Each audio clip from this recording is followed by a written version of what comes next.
Hello everyone. If you are working in China or planning to start your own career here, understanding how resignation works under Chinese labor laws is crucial. Leaving a job can be smooth or tricky depending on the situation. Let's break down the main types of resignation you might encounter. First, the mutual agreement termination. This is the most ideal scenario, like a friendly breakup. It happens when both you and your employer agree to end the labor contract.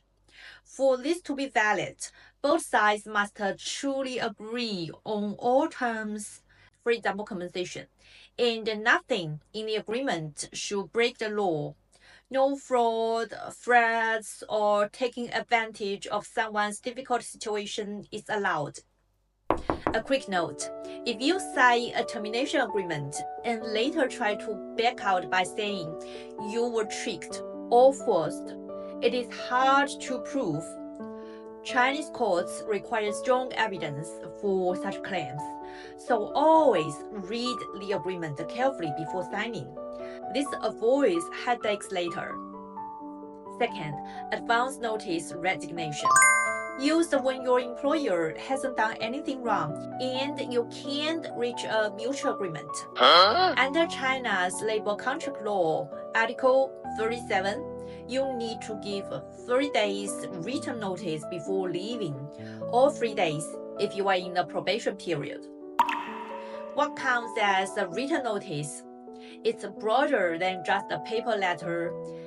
Emails, WeChat messages, or text messages are usually accepted, as long as they reach your manager or HR. Just make sure your message is clear. Say, I'm resigning, effective on what date, and save the proof, screenshots or email records in case of disputes. But don't rush.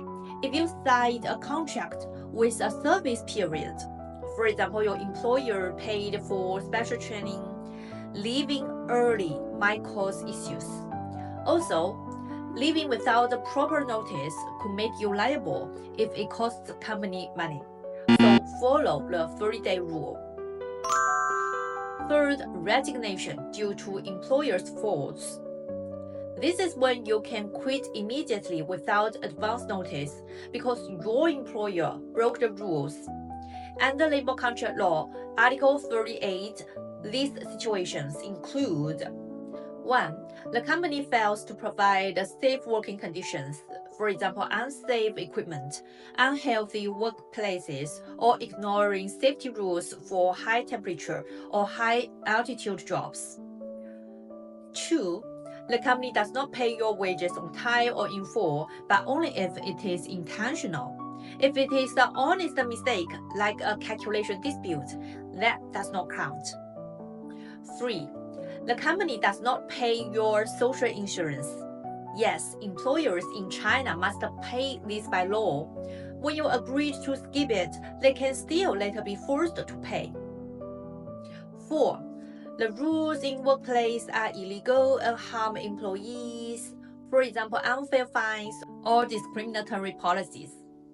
The labor contract is invalid because they tricked you, forced you, or included unfair terms, like we're not responsible for workplace accidents.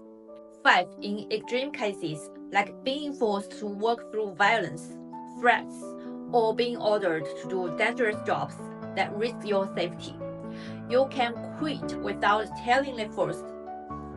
Finally, special situations that might come up. If you send multiple resignation notices, the first valid one is what counts. If you change your mind after resigning, you can't take it back unless the company agrees or you can prove you were pressured. If you resign around the same time, the company tries to fire you. Whichever notice arrives first decides when the contract ends. That is the first part. Next time, we will talk about what to do after resigning, like handling disputes, getting your final pay, and more. Stay tuned. Your reliable lawyer in China.